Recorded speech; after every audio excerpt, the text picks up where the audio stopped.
Welcome to our very first episode of Houston Car and Truck Accident Law with Hank Stout, the podcast about car accident and personal injury serving Houston, Texas. I'm Abby, and today we're doing something special. We're going to explore the expertise and background of our co-host and expert attorney, Hank Stout, in what we affectionately call the U interview. We want to get to know how Hank Stout became Hank Stout, the co-founder of the Houston, Texas-based law firm Sutliff and Stout Injury and Car Accident Law Firm. So that's exactly what we're here to explore today. So Hank, thank you so much for being here. Thanks for having me, Abby. Before we dive into your professional journey, a lot of people don't just wake up one day and decide to become a lawyer. There's usually a story behind it. So what was it that inspired you to become a lawyer? Great question. So I grew up in West Texas in a town called San Angelo. My father was a district judge and then later became a practicing attorney. And I'd always looked up to him and saw how he was able to help people and provide for his family. And so it inspired me once I went to college, thinking about what I wanted to do with my life. I knew I definitely wanted to find a job where I could help others. And also be able to provide for my own family. And the practice of law is what I decided on, and it's been a really great adventure. Amazing. And okay, I want to back up a little bit. So tell me, where are you from and what brought you here? Sure. So originally I was from San Angelo, Texas. I went to undergrad at University of Mississippi, affectionately known as Ole Miss. Then I left Ole Miss and came to Houston and to go to law school at South Texas College of Law.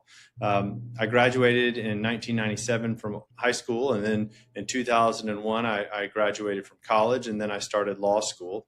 And then I graduated law school in 2004 and became a practicing attorney, and have been doing it here in Houston ever since. And that's what brought me to Houston. Amazing. So yeah, you've been doing law for a good minute now. That's awesome. So once you made the decision to pursue law, walk me through it. Where did you go to law school and what's your education background? I know you mentioned it a little bit there, but are there also any key credentials or certifications that are important for people to know about you? You go to undergrad and then you decide if you want to go to law school. And that's what I did directly following undergrad. I went to South Texas College of Law here in Houston, and I graduated in 2004 and immediately started practicing law as a defense lawyer at a larger kind of insurance defense litigation law firm. During that time, I got some great experience, but wanted to do more. And the desire to help people drove me to create my own law firm with my friend and business partner, Graham Sutliff. And that's what really drove us is our desire to help others. We enjoyed working at the various law firms that we were working at. But at the end of the day, we wanted to be able to feel like we were making an impact on people's lives and trying to make a bad situation better for those individuals. And so that's what we did. And we started Sutliff and Stout. And I think the biggest kind of specialization that we have is we only do personal injury work, and we're board certified. So what that means is most lawyers aren't board certified because the state of Texas requires that you adhere to some very specific qualifications and have a certain number of actual trials under your belt. A lot of people call themselves trial lawyers, but they've never actually tried a case. And you find a board certified lawyer that tells you as the client that this person has tried cases and that they're specialized in the area in which you've hired them. Amazing. Yeah, that is definitely something that sets you guys apart. So I love what you said about you started your law firm because you care about people. So was there a specific moment or maybe person that really tipped the scales for you and made you pursue this? Sure. So the first plaintiff's case that I ever took was a case of a woman by the name of Judy Johnson. And Judy is a lovely friend of my family's. And she had hired a lawyer, unfortunately, that wasn't doing a very good job. The lawyer wasn't doing what he needed to do and was trying to make her accept a settlement that wasn't fair. And so she called me and I told her that we would help her. And even though I was at a defense law firm at the time, the law firm was generous enough to let us take on the case. And so then we were able to settle the case for about 15 times what the other lawyer had recommended that she take. And so we were able to set her up financially for the rest of her life because the accident that she was involved in was really substantial, and it affects the way she walks. It affects the types of surgery she's going to need down the road. And by us being able to get involved, we were able to make at least the financial aspect of her life better, because now she has all the money that she needs in order to pay for the surgeries. We've offset any losses she had from her wage loss or not being able to do her job. And so we really set her up for success the rest of her life. And that's what's really important to us. And that really inspired me to stop and say, this is what I want to do with my life. Wow. Yeah, that's an amazing story. Thank you so much for sharing that. So jumping back to a little bit before that, when you were in law school, what did you think law would be like versus what did you actually discover once you got into it? The practice of law is much different when you get out of law school, is reading and analyzing and trying to learn a new way to think and analyze issues from both sides.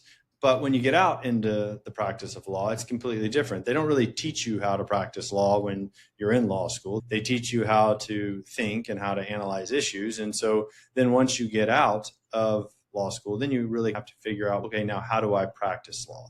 And as a trial lawyer, what you have to figure out is, how do I convince people to understand a situation the way I want them to understand the situation? Because it's an adversarial process. And so you have two sides telling a story, and the story is usually very different depending on who's telling it. And so one of the key things that you have to learn as a trial lawyer is, how do I tell my story? How do I help the jury understand the story from my perspective and hopefully see it the way my client sees it? Amazing. And so I'm curious about your roots. And are you originally from Houston, Texas, or did you come here for your practice? If you're not originally from here, what brought you to Houston, Texas, and how does your background influence the way you approach your work? Again, I know you kind of mentioned some things about your background here and there, but I'd love to hear more about, again, where you're originally from, what brought you to Houston, and how your background influences the way you approach your work. So I'm originally from San Angelo, Texas. It's a small town out in West Texas. I grew up there. I went to high school there, and my family lived there for a long time. West Texas is a great place, and I miss it a lot. The people out there are very kind and generous, but they're very straightforward and honest. And that's really shaped me and who I am and the way I approach the practice of law, because I find that people can deal with honesty and straightforwardness. And those are kind of the values that I was taught in San Angelo. Now, I moved to Houston eventually to go to law school at South Texas College of Law. And then when I got out of law school, I decided to stay here instead of going back to San Angelo, because the practice of law, if you're looking to do really diverse and a lot of different things, Houston's it's a better place for those types of opportunities than San Angelo. I love that. I feel like that's a very West Texas direct answer. You got it figured out. So is your practice strictly Houston, Texas based, or do you cover other jurisdictions as well? We are strictly a personal injury law firm, but we take truck accidents, car accidents across the United States. I have cases in Utah. I have cases in Montana. I have cases in Alabama. I have cases in Florida. Really, it's whoever needs our help. As long as it's a case that we think fits our law firm's profile, then we would be happy to get involved and try to help whoever it is that needs help. Amazing. So for people listening right now that aren't sure if you can help them, what region does Sutliff and Stout Injury and Car Accident Law Firm actually serve? Like, they can be anywhere in the country? They could be anywhere in the country. We're licensed to practice in the state of Texas. And then if we practice in other states, then we obviously get admitted to practice in that state before we do anything. But to the extent, if anybody has any questions or they're trying to deal with a situation, we got in this business to try to help people. And there's a lot of times where people, they may hire a lawyer that doesn't answer their questions or not call them back or things like that. And we're happy to answer questions to the extent we can. And then also too, if sometimes people may not actually need a lawyer. And a lot of phone calls that I take, I tell people, well, you don't really need a lawyer. Here's what you need to do. And unless we're actually adding value to the case, then we don't want to necessarily take on the case. But we're happy to answer any questions that people have and give free legal advice to folks just so that they can try to figure out what's best for them, because everyone's different. Yeah, that's super helpful. So, personal injury is a pretty broad category. I know Sutliff and Stout Injury and Car Accident Law Firm handles motor vehicle accidents, slip and falls, wrongful death cases, but within personal injury law, are there specific types of cases that you and your team focus on most? And then what drew you to those particular areas? We focus primarily on commercial cases, and that means 18-wheeler accidents or company trucks, things of that nature. In the cases that we generally get involved in, there's a substantial injury. So somebody's had a back surgery or, unfortunately, other types of significant injuries, whether it be a surgery or a brain injury or paralysis, things of that nature. Get involved to try to help those people figure out what happened and then hold those accountable who need to be held accountable. And usually it's larger companies. And what drew you to those particular areas or that particular commercial area? We really like to be involved in cases where we can change someone's life for the better. Most of our cases involve somebody doing something where they didn't do anything wrong, but they're significantly injured and their life has been altered in not a good way. And so our goal when we come in is to try to take a bad situation and make it better, and then also try to fix what we can fix and set the person up for success for the remainder of their life. And typically that involves money because the treatment they're going to need it requires money. Some of the devices that they may need to help them get around or do some of the stuff that they used to do require money. And so we try to come into these cases and make a significant impact on the case so that we can then better the person's life, or at least make a really bad situation a little less bad. Amazing. And so is that why you continue working in that specific area? You're finding it meaningful throughout your career of working these specific cases? It is. I've been involved in some really high profile cases where we've been involved in lawsuits where we sue people that are well-known personalities in various industries. And those cases, while interesting and high profile, they're not as rewarding as helping someone who lost a loved one or lost a mom or lost a dad, and then being able to make sure that person is never going to have to worry about money or finances again the rest of their life. I mean, for me, that is what's rewarding about the practice of law, is because it gives me an opportunity to help these people and make sure that they're taken care of through the legal process and treated fairly. Yeah, thank you so much for sharing that with us. I think that everyone who's in that situation would want someone like you who actually cares and wants to make a difference. So before we move on, I think there are a lot of misconceptions out there about personal injury attorneys. And so what's one thing that you wish more people understood about what you and other personal injury lawyers actually do for the accident victims? Well, there's a common misperception that it's all about money, and that's not necessarily the case. Civil lawsuits are about the awarding of damages and money, but it's also about holding people accountable, right? Holding people accountable for doing wrong. Most of my clients that come to me, they say, I wish I didn't have to do this, but the at fault or the company won't talk to me.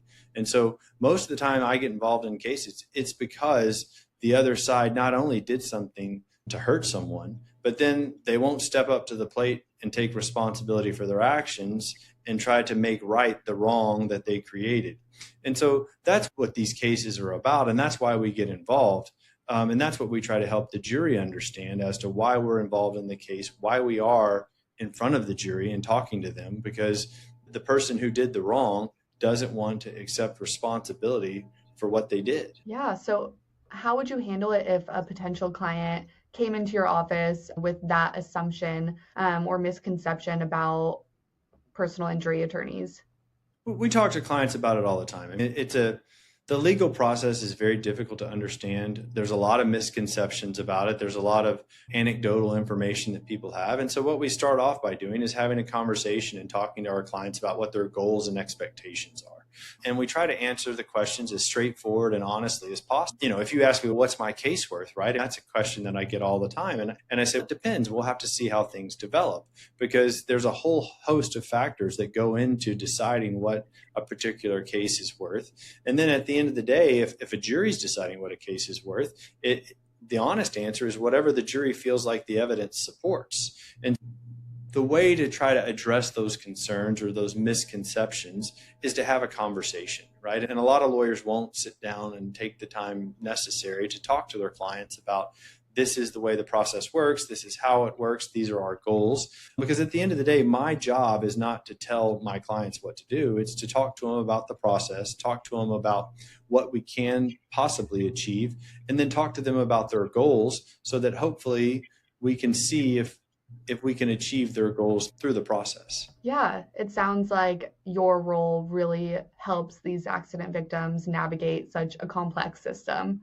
Let's start with, what's the mission behind Sutliff and Stout? So the mission behind Sutliff and Stout is to try to help people who have been wronged by the carelessness of another. And we do that through the litigation process. And we do that through talking to our clients and trying to help them understand what can be realistically achieved through the litigation process. Okay. And then what are the core services your firm provides? Sure. Sutliff and Stout is primarily a litigation law firm. And what I mean by that is that we do all personal injury work, but the cases that we take will generally end up in litigation. We're not, there's a lot of law firms that say they're a personal injury law firm, but what they really are is what's called a pre-lit law firm, which means that they don't file a lawsuit. They just try to negotiate with the insurance company. And that's not something that we generally engage in. We like to file a lawsuit. We like to figure out exactly what happened, because the clients that we represent, in addition to wanting to be treated fairly, they also would like answers. Why did this happen? What could the company have done to prevent it? How can we make the at-fault company change so that it doesn't happen to anyone else in the future? Okay. And then what are specific types of clients or industries you find yourself working with most often? I know you mentioned this on the commercial part, but if you want to just again talk about the specific types of clients or industries you find yourself working with most often. The most often, Sutliff and Stout is representing individuals who are involved in truck accidents or car accidents related to typically a company or a company driver doing something that they shouldn't have done. For the most part, it's usually trucking accidents, because when you're involved in a collision with an 18-wheeler, the outcomes are usually not good for the person who's not in the 18-wheeler. And so unfortunately, those are the most of the cases that we take and try to help those individuals who are harmed by the carelessness of those drivers. Okay, and when you think about why this firm exists, what are you and your team ultimately trying to accomplish? Sure. So at Sullivan Stout, our main goal is to help people who find themselves in a bad situation and don't know what to do. We want to come in, we want to answer their questions, we want to act as a lighthouse or a guiding post for these folks to try to make good decisions. Because the reality is that for the types of cases that we're involved in, the largest financial decisions that most of these folks will ever make is going to be involved with the litigation. And that's for these larger cases. It's just, other than buying your house or a car, litigation sometimes presents these people with a very significant economic decision to make as to what they want to do and how it should be done.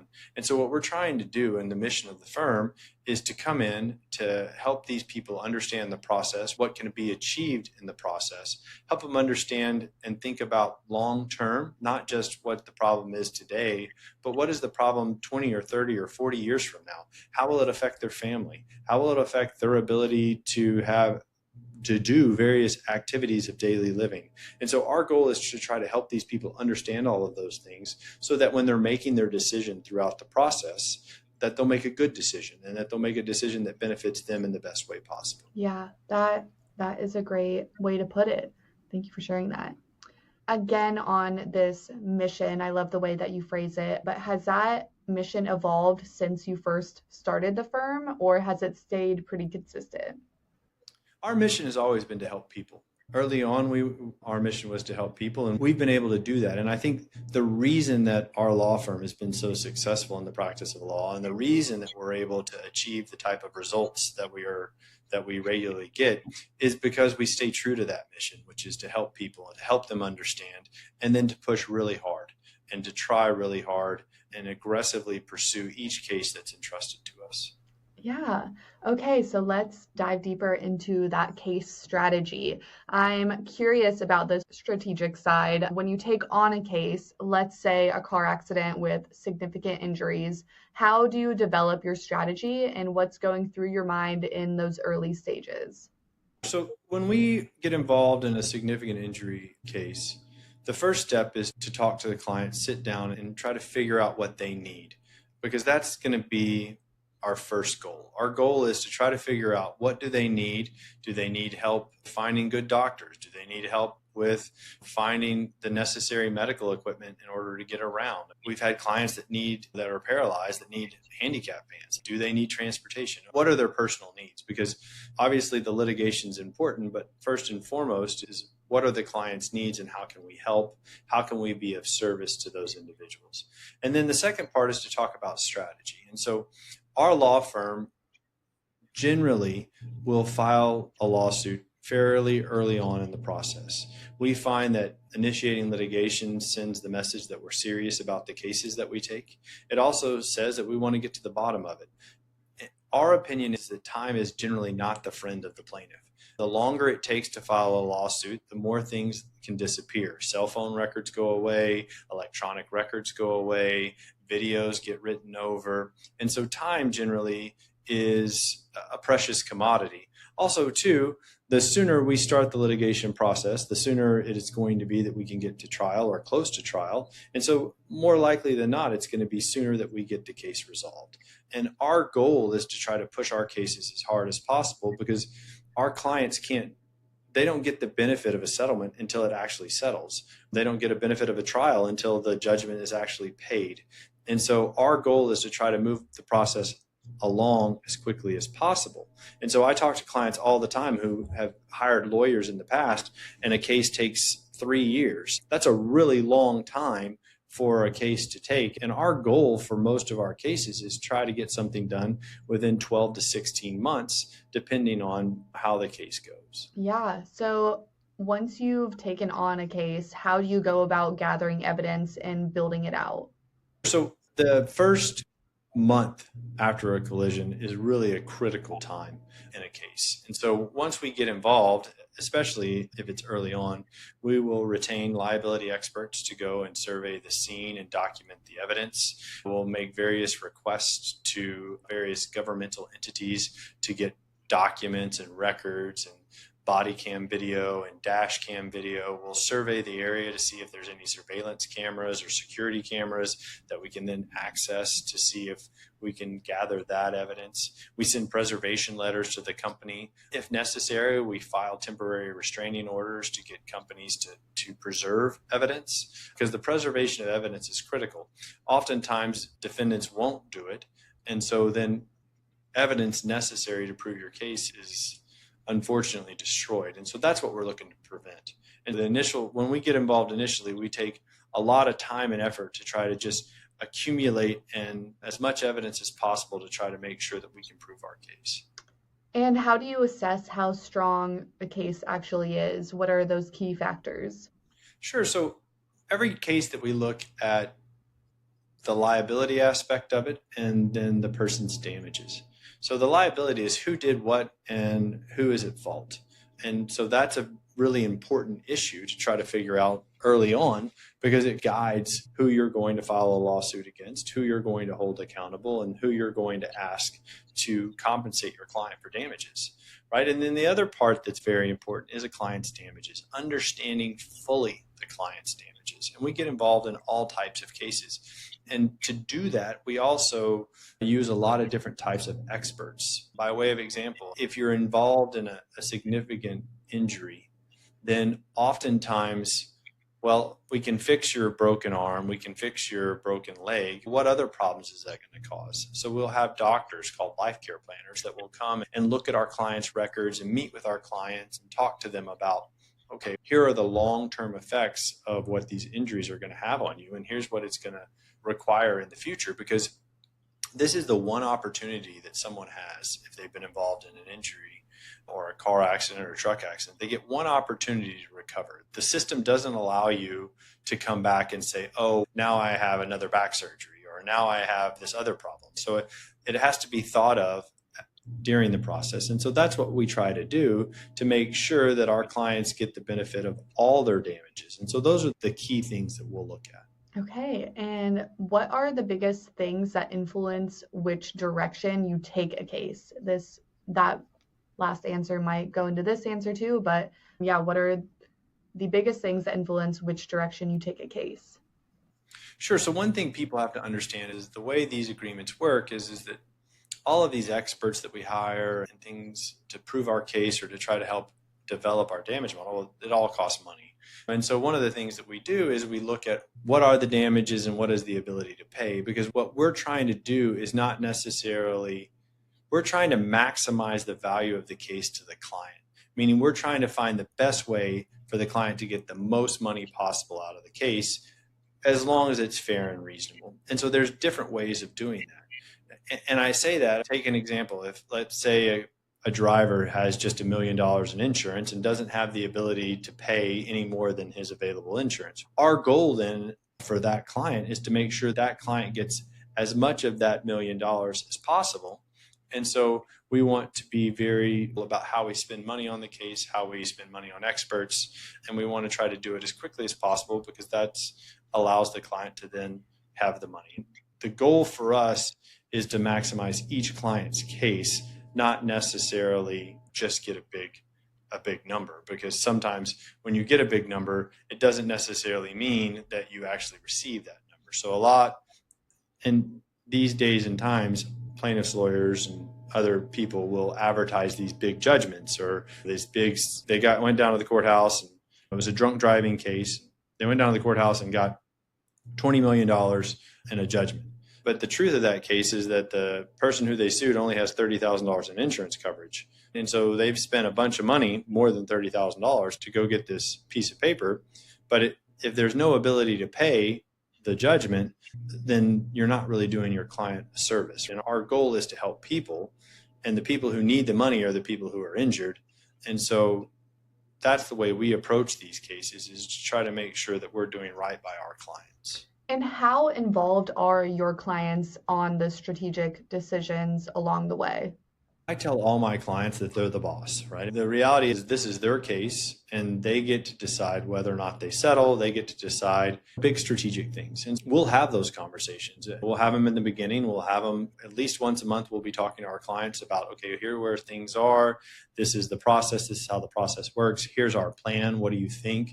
Here's the pros and the cons of this recommendation, so that they're an active participant in the case. What I find in most cases is if you explain to your client the process, if you explain the good and the bad, then they're going to make whatever is the right decision for them that exists. And so as long as you communicate with them, they're usually happy. Even if it's bad news or not great news, as long as they understand why it is what it is, then they have the ability to make a good decision for themselves.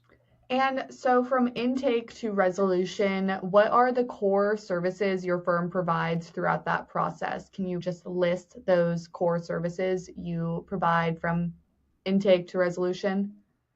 Sure. So from intake to resolution, our law firm tries to help our clients address any aspect of the case, meaning oftentimes folks who are involved in an accident, they may not know a doctor that treats the specialty they need. So we try to find really well-qualified doctors. If you need a neurosurgeon, not a lot of people know a neurosurgeon. So how can we help them find the right folks for them?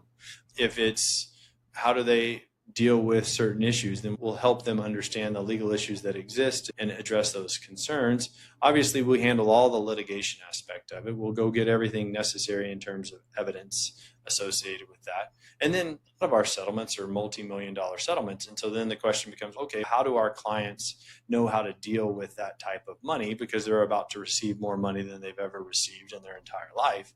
And that's, once it's spent, it's gone. And so typically what we'll do is we'll talk to them about finding a good investment advisor, finding somebody that can help invest their money, making sure that it's protected, making sure that they have the necessary legal protections set up so that this money is there for them and their family for the long term. That's our goal, is to set someone up for the rest of their life, and hopefully their children as well, to the extent possible. And so we do all of those things. And even after a case is resolved, we tell all our clients to keep our phone number. And if something pops up, we're happy to answer any questions they have. I talked to a client from 5 years ago yesterday, just answering some family law stuff that he had and giving him some advice. And so we want to be a valuable, trusted resource for folks, whether we're actually working on the case or not. We just want to make sure folks are getting treated fairly and that they understand the process. Yeah, that's amazing. Those are such specific things that you don't think about until you're in that situation. That's lucky that you're able to come in and help with all of those different decisions. So one of the big decisions in personal injury cases is whether to settle with the insurance company or take the case to court. What is your philosophy when it comes to negotiation versus litigation, and how do you approach that decision with your clients? So when you talk about negotiation versus litigation, it's important to remember that there's two different types of ways a case can be handled. So if you've been involved in an accident, a lot of law firms will sign up their client and then gather up stuff and then just talk to the insurance company through what's called pre-suit negotiations. At Sutliff and Stout, we generally don't do that. We generally will file a lawsuit and we will engage in the litigation process. And the reason is because it sends the message to the insurance company, who's typically paying, that you mean business about the case and that you believe in your case. We're going to work up our cases as though we're going to trial. But the reality is not every case goes to trial. Depending on what the other side does is how we then make the decision. Do we go to trial or do we settle the case? Because our goal at the end of the day is to maximize the value of the case. And if we can maximize the value of the case through settlement, then that's what we'll do. If we need to go to trial in order to maximize the value of the case, then that's what we'll do. And trial has some inherent risk that we'll talk about with our clients. And another risk is time, right? I mean, just because you try a case tomorrow, that doesn't mean you get paid tomorrow, because the legal process allows the defendant the right to appeal, and that process can take 3 or 4 years. And so we'll talk to our clients about all the pros and cons of going to trial. And so it's really a collaborative decision on the part of us and the client as to whether or not they should settle. And it just depends on whether or not the at-fault party is being fair. If they're offering a fair number, and if they're offering a reasonable number based on the injuries and the damages, then we'll talk to our client about what we think is fair and reasonable, because every case has a range. And then we'll talk to them about the risk of going to trial and the pros and cons about going to trial. And then the clients get to make a decision. We try a lot of cases. If our clients want us to try the case, we're happy to do that. It doesn't mean that trial is necessarily the best decision. And we try to give our clients a realistic assessment of what we think is the best decision for them. But at the end of the day, it's their decision. It's their case. They are the ones that have to accept the consequences of the decision. And so our job is not necessarily to tell them what decision to make. It's to educate them about the process so that they can make a good decision for themselves. Yeah, that is a great answer. Are there any other factors that typically push you toward settling versus going to trial? The number one factor on going to trial or not going to trial is going to be based on what the defendant's willingness is to pay, right? So you look at your case and you understand your case. You try to be realistic about your case, about the good parts about your case and the bad parts about your case. You also have to understand generally the venue you're in, the people who will be deciding, because what the focus of any negotiation is not, I don't negotiate for the number I want. Defendants don't negotiate really for the number they want to pay. What they negotiate is, this is what I think a jury would do. And so sometimes there's a difference of opinion on that.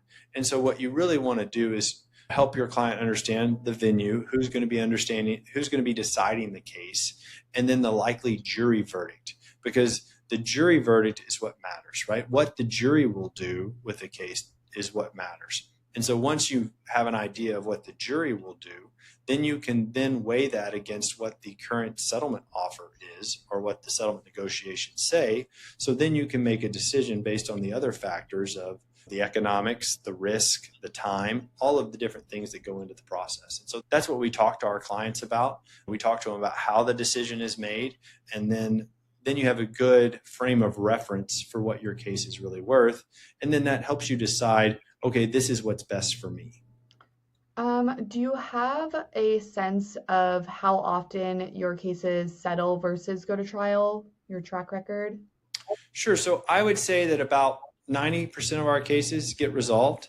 A lot of them get resolved right before trial. I had a case a few months ago that we settled the morning before we were set to pick a jury. And so oftentimes the trial setting, and that's another reason that we like to go to litigation sooner rather than later, is because insurance companies like to make decisions for themselves. And so once you go to trial, then both sides lose the ability to make the decision. The plaintiff doesn't get to decide what they want to take, then the insurance company doesn't get to decide what they're willing to pay. At that point, the jury gets to decide.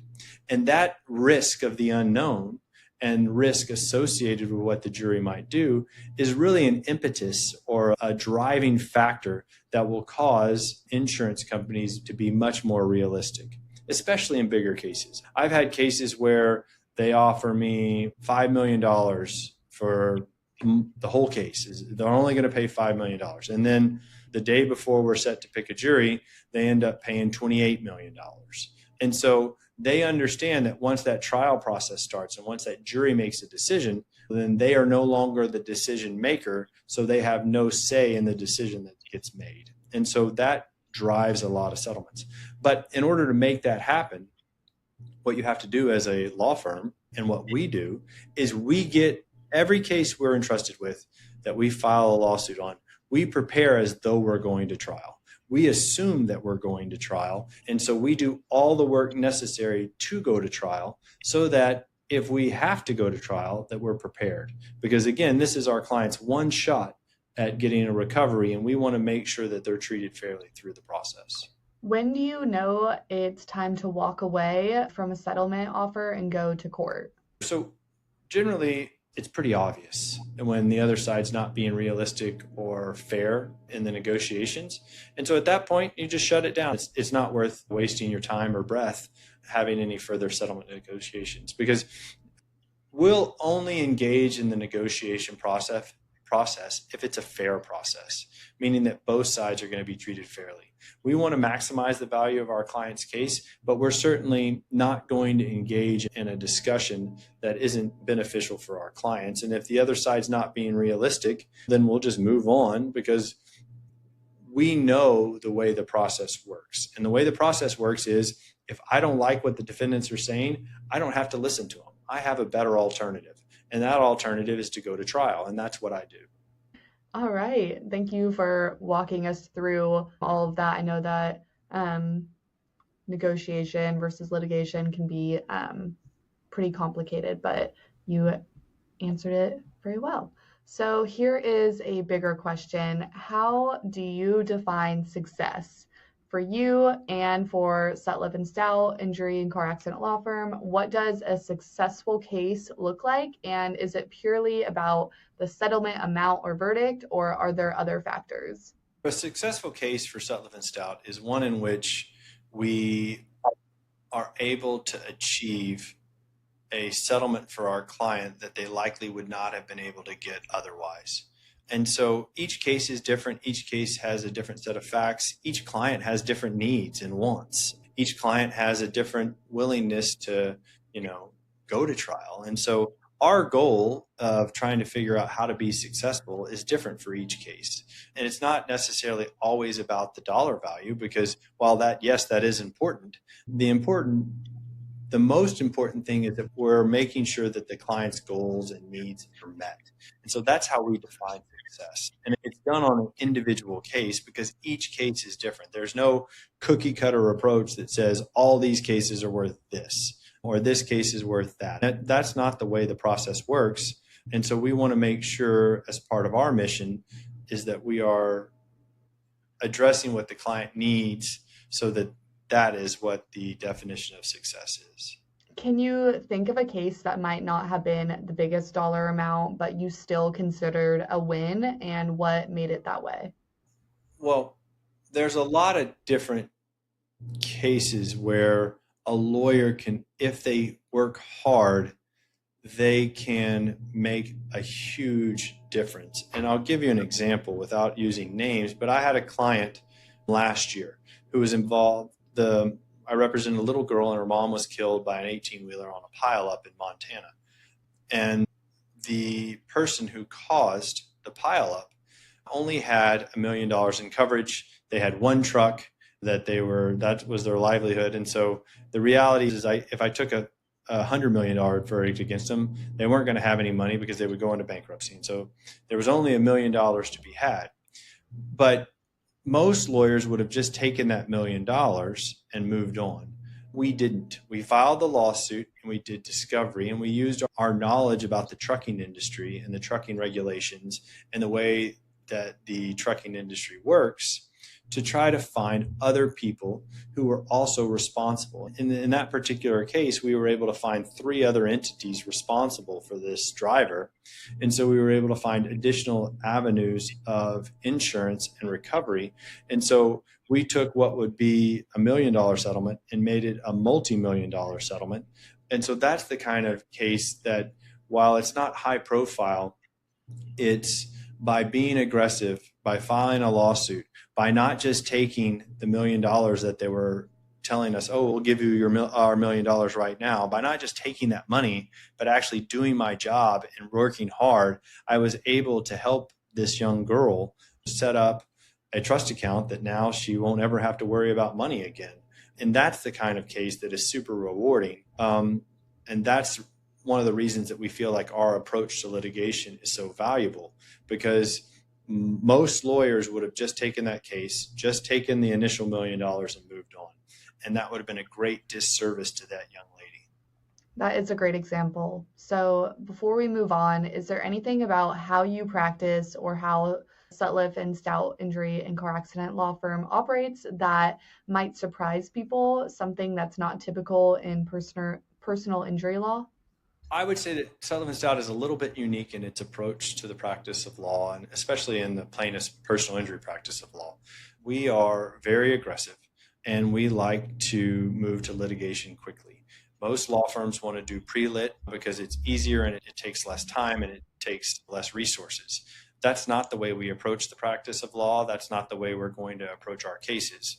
We're going to be very aggressive in our approach so that we can make sure that we turn over every stone and make sure that we cover all aspects of the case to make sure that our clients are treated fairly throughout the process. And how do you make sure transparency and ethics stay front and center in the way that you operate?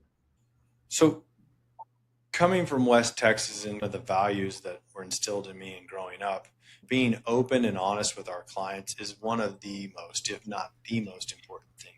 We know that our clients are able to understand and deal with tough things. It's our job to talk to them about those tough things and give them open and honest answers. And so we take a very transparent approach in that anything in our file they can look at. We give access to our clients to their documents. We can give them access to the evidence. We can give them anything that they want. We'll talk to them about. And if they want evidence, then we'll give it to them. There's really nothing that they can't ask us or come in and talk to us about. And we make sure that they understand that, because again, our goal is to try to help our clients understand the good, the bad, so that they can make a good decision for themselves.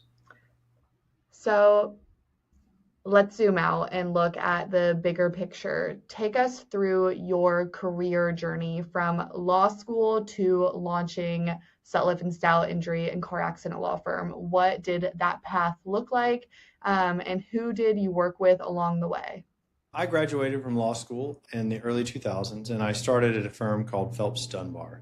I had the opportunity to work for a gentleman by the name of Dan Pipitone, who was a great lawyer and who really taught me how to practice law the right way. Dan was a very smart and aggressive trial lawyer who loved to try cases, and it was a great learning experience for me to be able to see what it took to be successful in the practice of law. And I worked at larger law firms for about the first 4 years of my practice.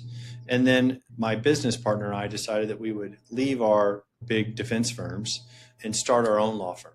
And that's what we did here in Houston, Texas. And we've been doing that since 2008. We've been in Sutliff and Stout and helping victims of car accidents and truck accidents.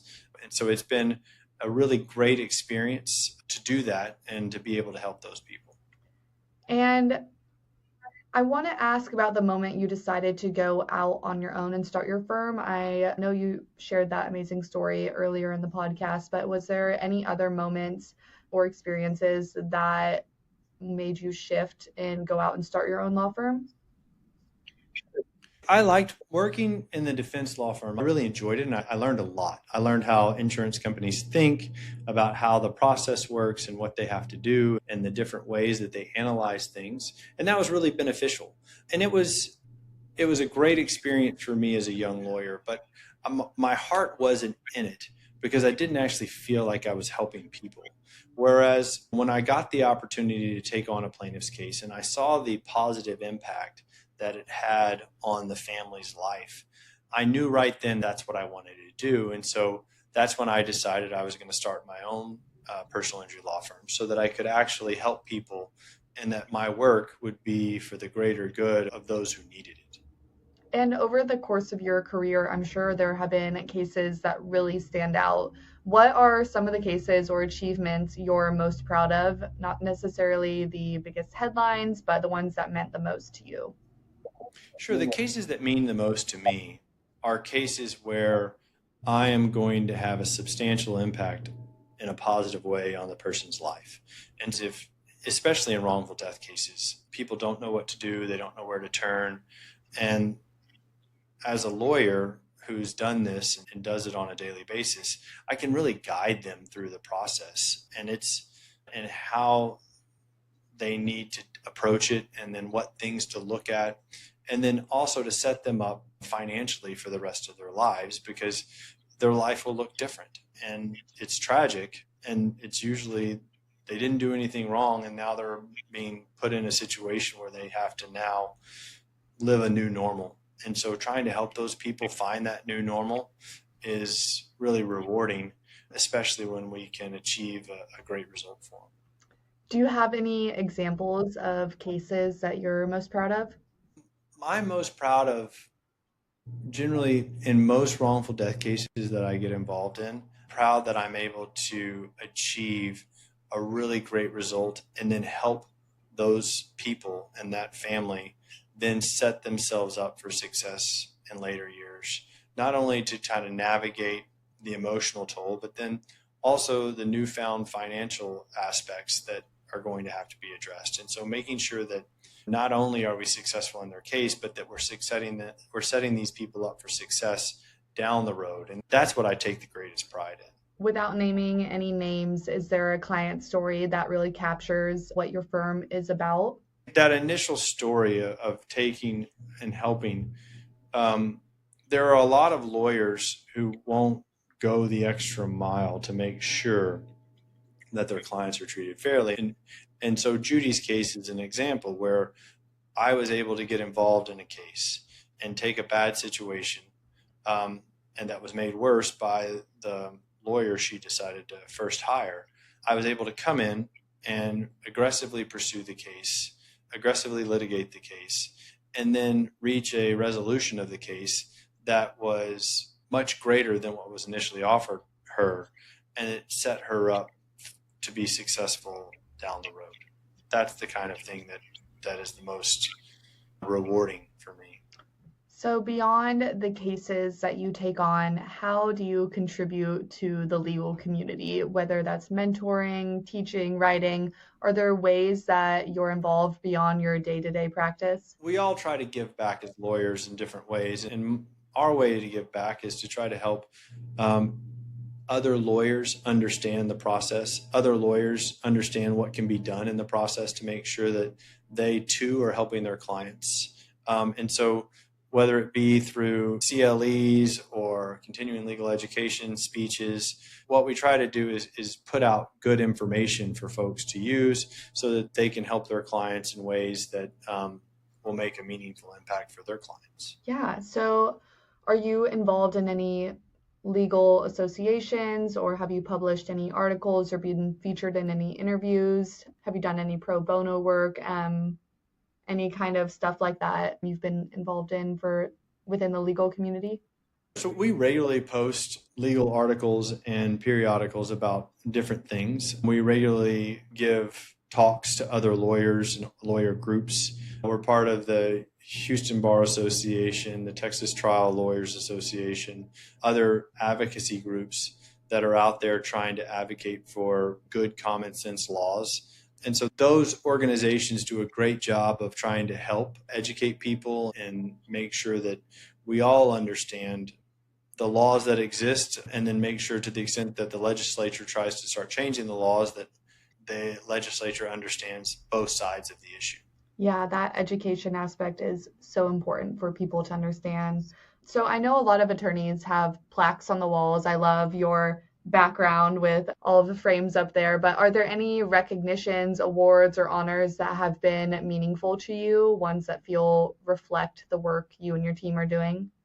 Since 2008, we've been recognized by super lawyers as super lawyers.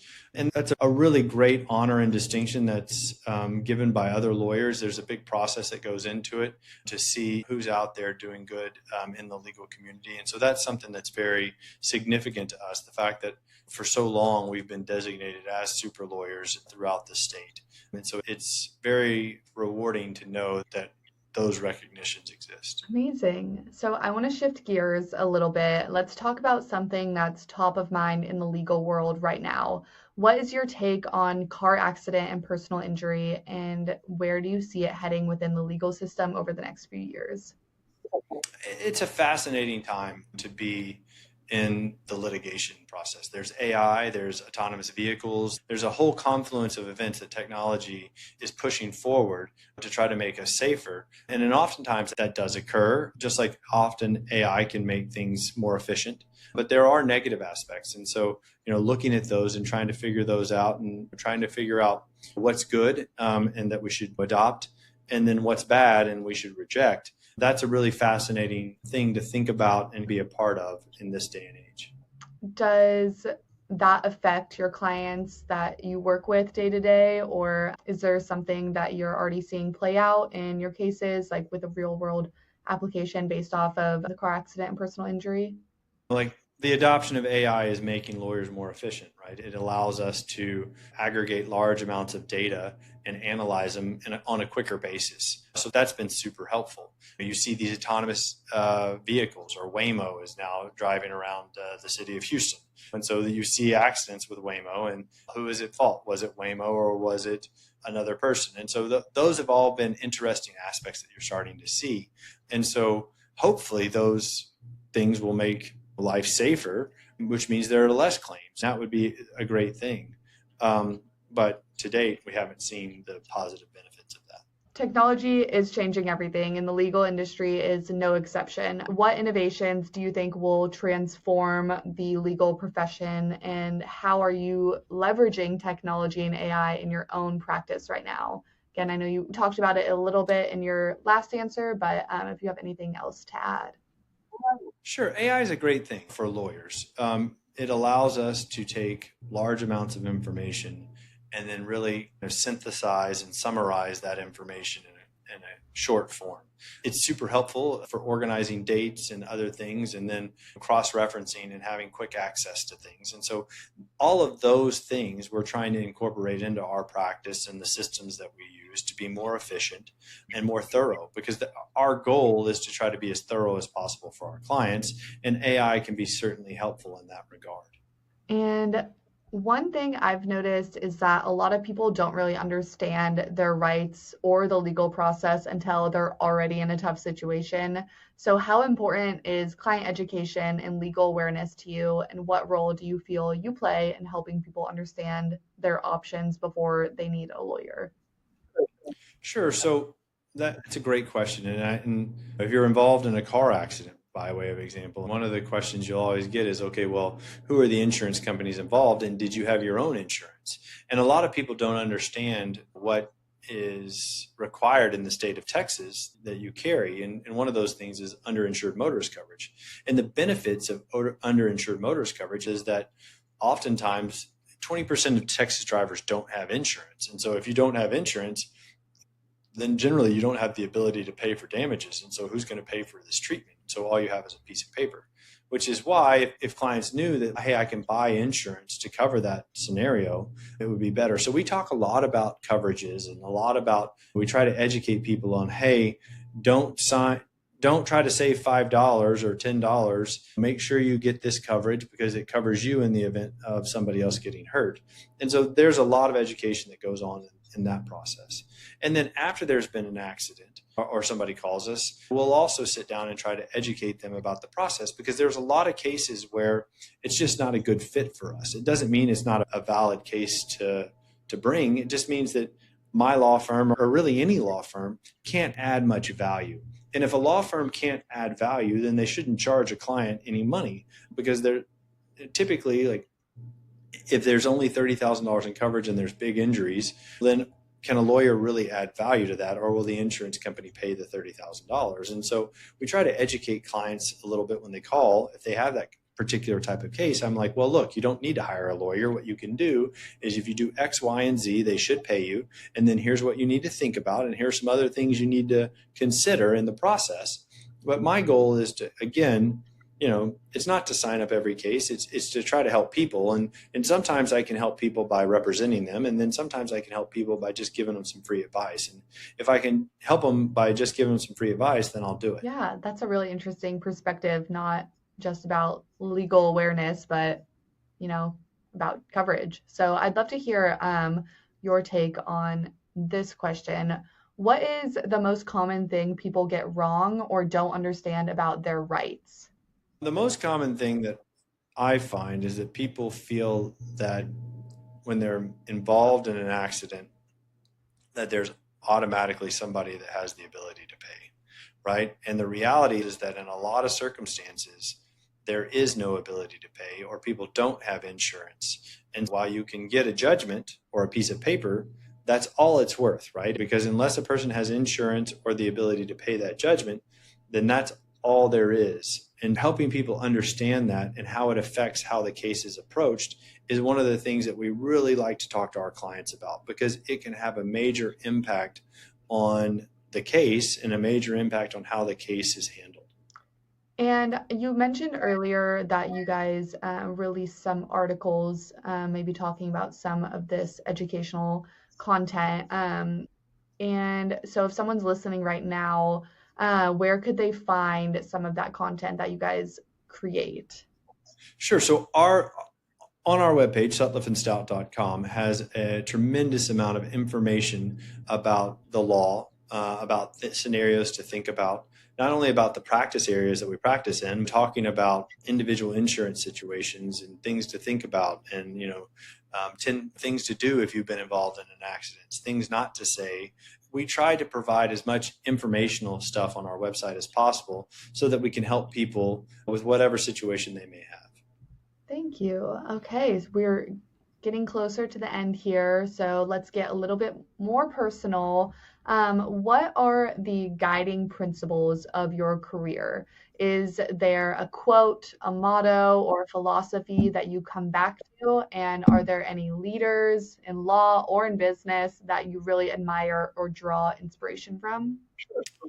I would say that I draw a lot of inspiration from my father, and he kind of instilled the values in me, both personally and in the practice of law, of helping people, of giving back. To whom much is given, much is expected, and we try to, as a firm, live into that motto. Right? We've been really successful at what we do, and we try to give back the same amount, so that we're helping people. And so that's something that we kind of really live into. And that's one of the guiding principles for us, is to really make sure that we are making the world a better place, one client at a time. Is there a piece of advice you were given early on that has stuck with you? Probably one of the best pieces of advice is that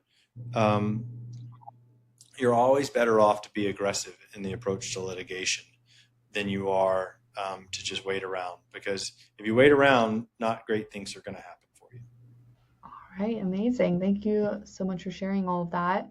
So if someone listening wants to follow you or find your content online, where should they go? What are the best places to keep up with you and Sutliff and Stout Injury and Car Accident Law Firm? Sure. The best place to go for information is sutliffstout.com. There we have all our social pages and other things that we post to, but all the information that we post on our social pages is generally provided in our blogs and other information. So that's going to be the primary source that we would recommend people to go to. And for someone listening who's been in an accident or knows someone who has and thinks they might need legal help, what is the best way for them to get in touch with you? How does someone book a consultation or request a case evaluation with Sutliff and Stout Injury and Car Accident Law Firm? So we try to be as approachable as possible. You can submit a form on our website and we'll call you back. You can call. We have people answering our phone 7 days a week, 365 days out of the year. And generally, you're going to get a call back within, 30 to 45 minutes from someone to try to figure out what's going on, so that we can help you and try to figure out if we would be a good fit for you. Do you offer virtual consultations for people who can't come in person? Absolutely. We can do Zoom, Google, Teams, or whatever other platform people like. We also are happy to talk on the telephone. We prefer talking on the telephone.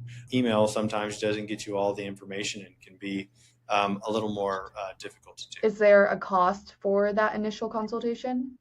Absolutely not. There's no charge. And in fact, there's no fee at all unless we agree to take your case. The only time that we get paid is if we achieve a settlement or a verdict. And so it's a no fee guarantee, which is if we are not successful in the pursuit of your case, then we don't get paid. And so it's on a contingency fee. And so we only get paid if our clients get paid. And what would you say to someone who's on the fence about whether they even have a case? I would always encourage people to reach out, because I'm happy to give you my 2 cents on the case. If I think it's not a case, I'll tell you. I'll also give you some other names of people to try or other resources that you can look at. Because if you're not a lawyer and or you've never been involved in this situation before, well, then there's no harm in reaching out to try to get some answers, and we're happy to provide those answers. All right, Hank, this has been an incredible conversation. Before we wrap up, there's just one more question. What motivates you to keep doing this work and fighting for your clients? I really enjoy the litigation process. I really enjoy helping people. I really enjoy seeing the positive impact that I can have on people's lives. And I enjoy doing that through the practice of law. And so that's what really kind of keeps pushing me to continue to do what I'm doing. I love that. So for anyone listening, if you or someone you know has been injured in an accident in Houston, Texas, and needs expert legal representation, Hank Stout and the expert team at Sutliff and Stout are here to help. You can reach them at www.sutliffstout.com. That's www.sutliffstout.com, or call them directly at 713-987-7111. Hank, thank you so much for being here and for sharing your story with us today. Any final thoughts you would like to share? No, Abby, thanks so much for your time, and I hope you have a great Yeah, day. thanks for tuning in to the very first episode of the Houston Car and Truck Accident Law with Hank Stout. Check the show notes for any links or resources, and we'll see you next time.